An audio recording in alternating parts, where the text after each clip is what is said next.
नमस्कार, हमारा नाम है समरीन और आपने देखना शुरू कर दिया है खबर अनफिल्टर्ड। देखिए, कुछ वक्त पहले बड़ी खबर जमीन मालिकों को लेकर के पटना हाई कोर्ट से आई थी। पटना हाई कोर्ट ने अतिक्रमण को लेकर के बड़ा फैसला सुनाया था और अब अतिक्रमण के नाम पर मनमानी नहीं चलेगी। आपको हम बता दें कि अब कोर्ट ने नियमों को तय भी कर दिया है। क्या है वो नियम, क्या है पूरा मामला, सब कुछ हम आपको तफसील के साथ इस वीडियो में बताएंगे। तो एक बार फिर से इस मुद्दे पर सीधी बातचीत करने के लिए हमारे साथ पटना हाई कोर्ट के जाने माने एडवोकेट देव प्रकाश जी हैं। सबसे पहले बहुत शुक्रिया बातचीत के लिए। जी धन्यवाद। धन्यवाद।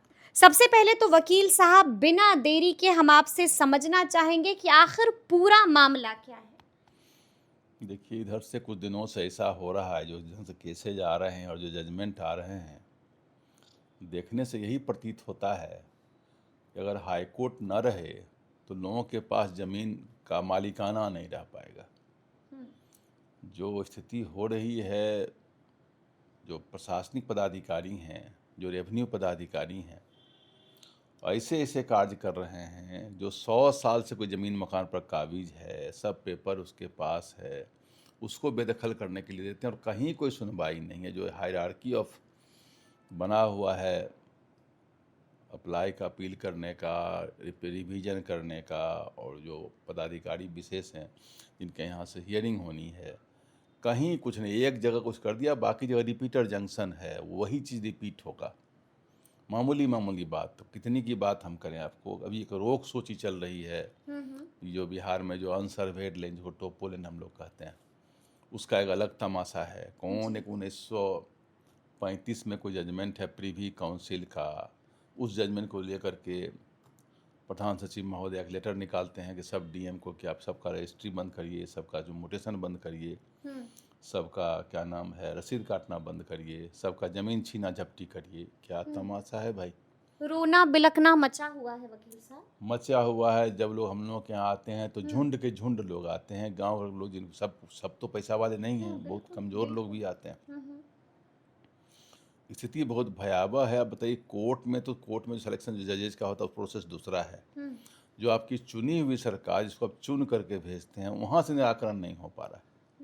इन बहुत सारी बातों का निराकरण तो वहीं से हो जाना चाहिए। जो लोकप्रिय सरकार है, वेलफेयर गवर्नमेंट है, उसका काम देखना ये है कि इस लोगों के पास जो मालिकाना हक है, एक तरफ हो रहा है ईज ऑफ लिविंग की बात हो रही है कि आपका जीना आसान हो, लेकिन जिस ढंग से घटनाएं घट रहे हैं।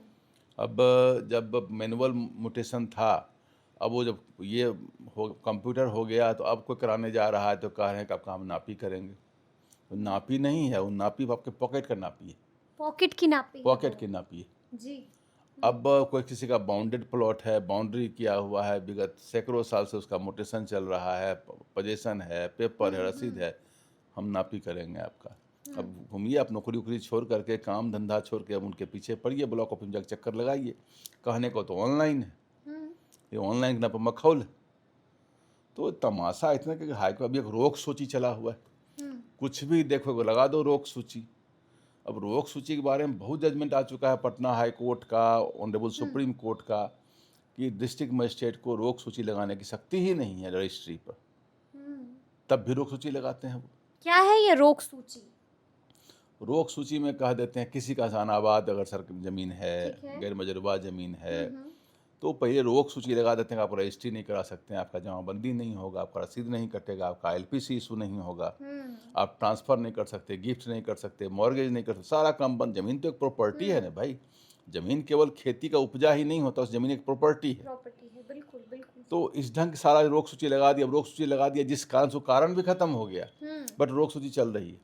अब उसके लिए हर रोक सूची के लिए जाइए आप वहाँ हाईकोर्ट। अब हाईकोर्ट जाता है 3 से 4% लोग, बाकी लोग तो हाईकोर्ट के नाम में सुन डर जाता है। आज भी न्याय सस्ता तो नहीं है, न्याय सुलभ भी नहीं है, ना सस्ता है। लोग न्याय से डरता है लोग अभी भी। न्याय को ऐसा नहीं कि ऑनलाइन सबको सुलभ हो जाए, सिस्टम तो है नहीं। तो आज भी एक केस में हम गए हुए थे पटना हाईकोर्ट, हमने कहा कि कुछ जनरल ब्लैंकेट ऑर्डर कर दीजिए ताकि बाकी लोग का निराकरण भी हो जाए। हम उस ढंग के वकील में नहीं है कि भाई हमको बीट बाय बीट एक एक करके करना है। आप एक निर्णय दे दीजिए ब्लैंकेट, ताकि बाकी किसानों का भी उसमें भला हो जाए। आज की बात मैं कर रहा हूँ, जी। आज भी मैंने कहा इस बात को ऑनरेबल कोर्ट में, एक ऐसा निर्णय दे दीजिए कि सबका कल्याण हो जाए। क्योंकि जब लोग आता है परेशान तो हम लोग को भी तकलीफ होती है। आदमी तो पहले हम लोग हैं, तब न वकील हैं। जब घर पूरा झुंड के झुंड आदमी आता है कि मेरा ज़मीन छिना रहा है, हम इतने दिनों से काबिज हैं। अब ये जो ज़मीन है, ये 3 कट्ठा ज़मीन एक अशरफी यादव जी, उनके परिवार के बाबूलाल गोप उनके पूर्वज थे, दरभंगा महाराज ने सेटलमेंट किया था। ठीक है। अब उनका जो कैडेस्ट्रल सर्वे है, वहाँ से रिवीजन RS सर्वे नहीं हुआ था। कैडेस्ट्रल सर्वे में उसका लिखा हुआ है गैरमजरूआ आम रास्ता। ठीक है, आम ज़मीन में कहा कि रास्ता होगा, ज़मीन होगा, पहले आपके हम किए हुए हैं, पोखर होगा, कब्रिस्तान होगा, सार्वजनिक स्थान अगर होगा तो वो सरकार का है, वो लिखा हुआ है। लेकिन आपके कैडेस्ट्रल सर्वे में लिखा हुआ है, जो सरकार अंग्रेज ने किया था। लेकिन जब वहाँ सेटलमेंट है ज़मीन का, आपने यह भी तो कहा कि ज़मींदारी जब हैंडओवर हुआ 1950 में, तो सेटलमेंट का रिटर्न आपके पास गया। उस सेटलमेंट, उसका सेटलमेंट किया हुआ है। सेटलमेंट के बाद आपने जमाबंदी क्रिएट कर दिया। 1926 का सेटलमेंट है, 1926। 30/7/1926, जी। और आज चल रहा है 2026। अगस्त 26, मतलब 100 साल से ऊपर हो गया। 100 साल से कोई टाइटल मैच्योर कर गया, टाइटल फाइनलिटी को प्राप्त कर लिया, इसको कहते हैं परफेक्शन ऑफ टाइटल। इससे टाइटल अब क्या हो सकता? उसको सेटलमेंट है, उसका जमाबंदी है, उसका रसीद है, और आप कह रहे हैं कोई आदमी वो लिख के दे दिया कंप्लेन। गरीब आदमी है, झोपड़ी का मकान है। अब आपको बता दें कि झोपड़ी का न्याय पटना हाईकोर्ट कर रही, जहाँ न SDO साहब सुने, न CO साहब सुने, DM सुने, नेता उता कहाँ गए पता नहीं, वो हाईकोर्ट सुन रहा है।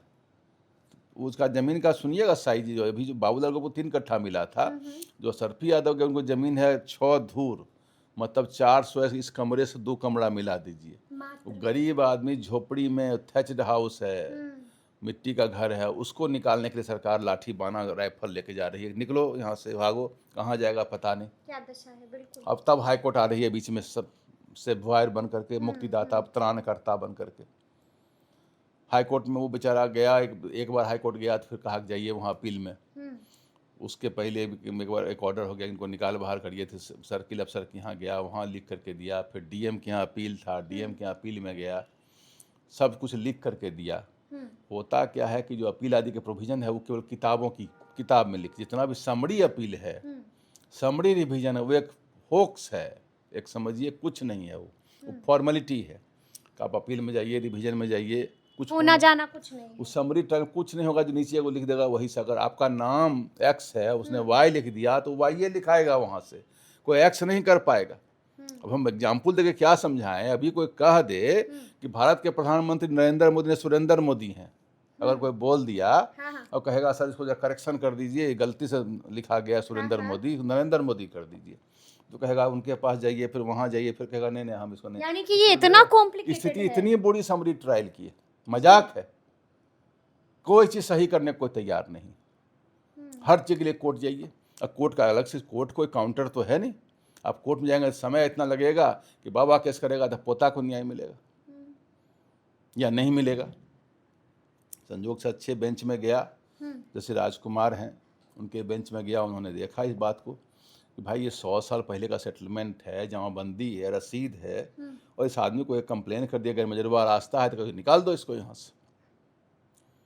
तो उन्होंने कहा कि भाई जब 2-3 इसमें निर्णय की भी बात हुई है, एक विपिन वर्मा का भी बात हुआ है, एक सुनीता शाह, और जजमेंट तो सैकड़ों हमने भी किया है आपके यहाँ, जिसमें लिखा हुआ है कि लॉन्ग स्टैंडिंग जमाबंदी अगर है, लॉन्ग स्टैंडिंग तो 30 साल से ऊपर का जमाबंदी अगर क्रिएटेड है, तो 30 साल से ऊपर की जमाबंदी है, तो आप उसको समरी ट्रायल के द्वारा नहीं बेदखल कर सकते। उसको समरी ट्रायल द्वारा उसके चूँकि मालिकाना का फैसला जब भी करेगी तो सिविल कोर्ट करेगी, वो आपके डोमेन में नहीं आता है। बिल्कुल जी। यह बात किया हो। विपिन बिहारी वर्मा एक जजमेंट है, और दूसरा जजमेंट है आपको एक सुनीता रानी शाह, 2 जमीन होने, जजमेंट बहुत सारा है जी। तो कहेगा 10 जजमेंट तो हम बता देंगे, जिसमें यह लिखा हुआ है कि लॉन्ग स्टैंडिंग जमाबंदी क्रिएटेड अगर है, तो उस मसले को समरी ट्रायल के द्वारा उसको आप नहीं हटा सकते, नहीं कुछ कर सकते। और उसको उसके लिए सीधा रास्ता है सिविल कोर्ट।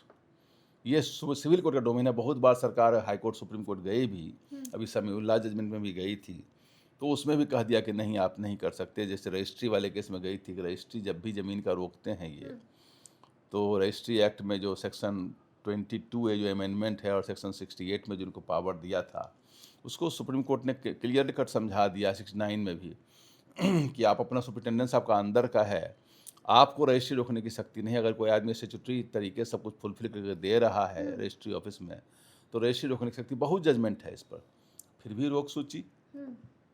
क्या मतलब है रोक सूची का?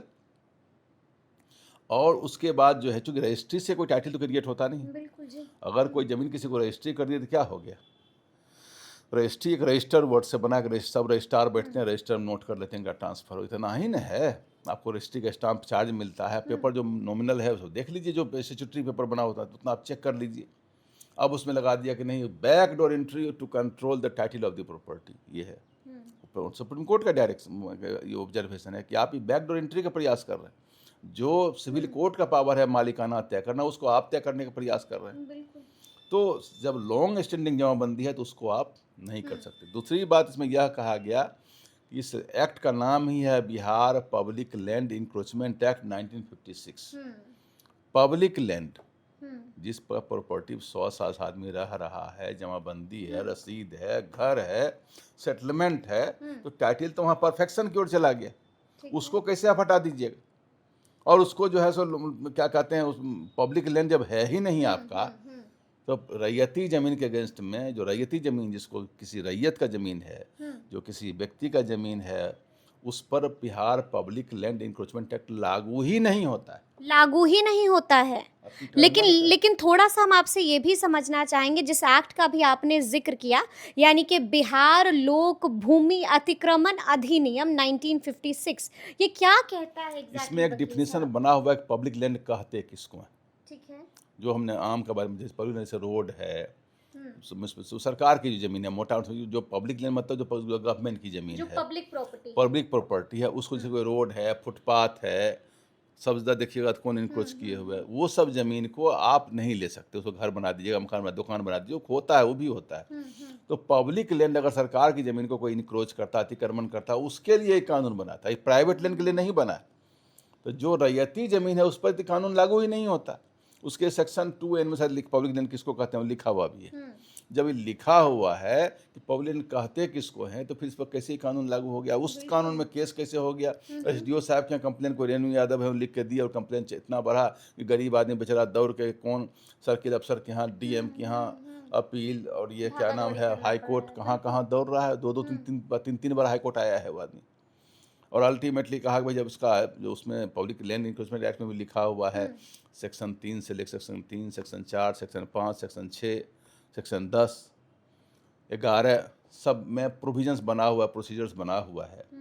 और प्रोसीजर्स में यह कह दिया गया है कि कैसे प्रोसीडिंग स्टार्ट होगा, कैसे उसमें आपको सिविल कोर्ट की तरफ पावर दिया हुआ है कि आप समन करिए, डॉक्यूमेंट लीजिए, एविडेंस लीजिए, उसको देख करके उसको कैसे आप फिर उसको हियरिंग का मौका दीजिए, जिसको नेचुरल जस्टिस कहते हैं कि सुनने का अधिकार। उसको सुनिए बैठ कर कि क्या वो कह रहा है, उसको सुनने के बाद तब फैसला आप सेक्शन 6 में जाके फैसला दीजिए।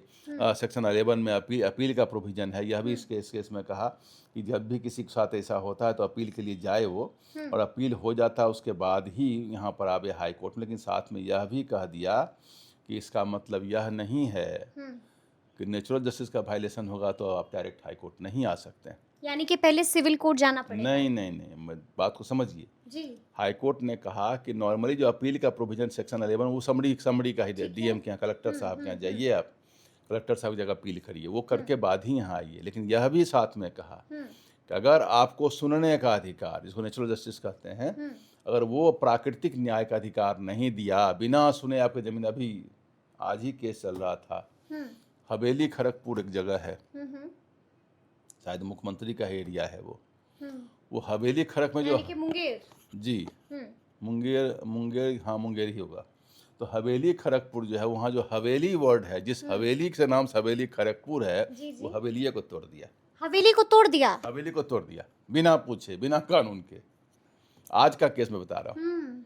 जिसके नाम से हवेली खड़गपुर है वो हवेली तोड़ दिया, डिमोलिश कर दिया, नोटिस भी नहीं दिया। बुलडोजर चला दिया। अब बताइए, जी, जिस जिस हवेली के नाम से, जहाँ जगह का नाम है हवेली खड़गपुर, उसी को अब तोड़ दिया। वो तो ऐसे भी तो आपको आदेश किसने दिया? कहाँ आदेश दिया? वो तो कोर्ट में मामला था, हम सुन किसी और केस में थे, हम सुन रहे थे। हमारा केस दूसरा, हमारा तो रोक सूची पर केस था। तो जज ने कहा कि उसका नाम हवेली है, हवेली तोड़ दिया। वहाँ का बहुत हार्ड ऑर्डर भी बहुत हार्ड हुआ है उसमें आज। उसमें सब ऑर्डर दे दिया गया है, उसमें काफ़ी harsh order honourable high court ने किया है। उसी में है कि सेक्शन 5 में आपको पब्लिक अपॉर्चुनिटी टू हियरिंग है, सेक्शन 6 में आप ऑर्डर करिएगा, सेक्शन 10 में आपको सिविल कोर्ट की तरफ आपको एविडेंसेज लेना है, सेक्शन 11 में अपील है। लेकिन कहा कि अगर बिना आपका सुने हुए कोई तोड़ फोड़ करता है, सीधे आप हाई कोर्ट आइए, सो भी कह दिया। तुरंत हाई कोर्ट हाई कोर्ट आइए। इस केस में अगर नेचुरल जस्टिस का वायलेशन है तो ऐसे केस में आप आइए और आकर के आप हमारे अपनी बात को रखिए। सेक्शन 4H को भी, जो section 4H land reforms act का है, उसमें है कि अगर कोई आदमी 1/1/1946 के बाद का सेटलमेंट है तो डीएम साहब इंक्वायरी कर सकते हैं। लेकिन कर सकते हैं कब? 1950 में एक्ट आया था, अब करेंगे 2026 में इंक्वायरी। तो उसका भी कह दिया कि इसमें कोई आपको कोई राइट नहीं बनता अब इंक्वायरी करने का। और एक गाइडलाइंस कर दिया है कि अब कोई पब्लिक इंक्रोचमेंट एक्ट में कुछ गाइडलाइंस दे दिया, यानी कि नियम बता दिए हैं। कितने नियम बताए क्या गए हैं बताया वकील है? साहब? इसमें कहा है कि जब कोई केस आता है आपके पास में, पहला चीज़ देखिए जमाबंदी उसका क्रिएटेड है कि नहीं, अच्छा, ठीक है। खतियान में क्या लिखा हुआ है, रजिस्टर 2 में क्या एंट्री। लेकिन मैं बता दूं, ये सब कोई टाइटल नहीं है, न खतियान, न जमाबंदी, न रसीद, ये सब कोई टाइटल नहीं है। ये सब राइट्स का है। ये रसीद है, रेवेन्यू रिकॉर्ड से लिंक है, प्राइमा फेस है कि देखा जाता है। अब कहता है कोई degree of title of partition तो है कि नहीं है।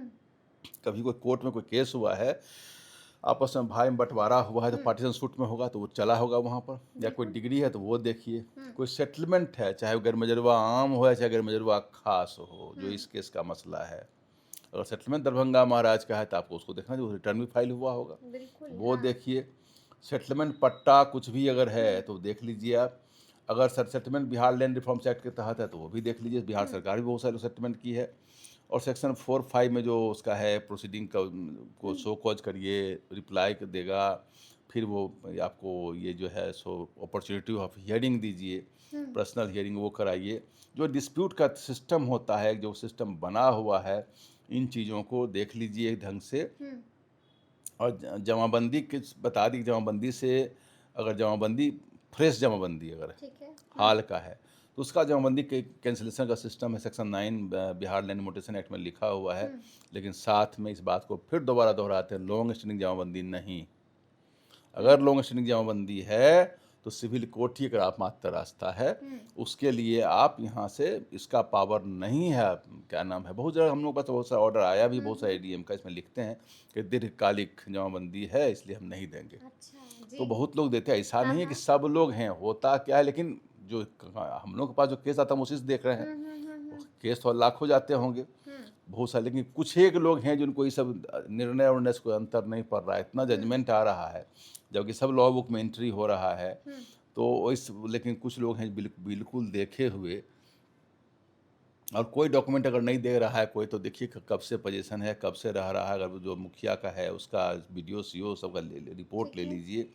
और जो कहा कि आपका जो लैंड रिफॉर्म्स एक्ट का सेक्शन 4G 4H है, उसका भी लिमिटेशन तय कर दिया है इसमें कि कहाँ आप क्या कर सकते क्या नहीं कर सकते। तो एक अच्छा जजमेंट है। और लैंड इंक्रोचमेंट एक्ट में जो सबसे सही बात उसने कहा कि रैयती ज़मीन पर बिहार लैंड इंक्रोचमेंट एक्ट 1950 से लागू नहीं है, उसके तहत आप कार्रवाई नहीं कर सकते हैं। करना भी तो उसका गाइडलाइन दे दिया है।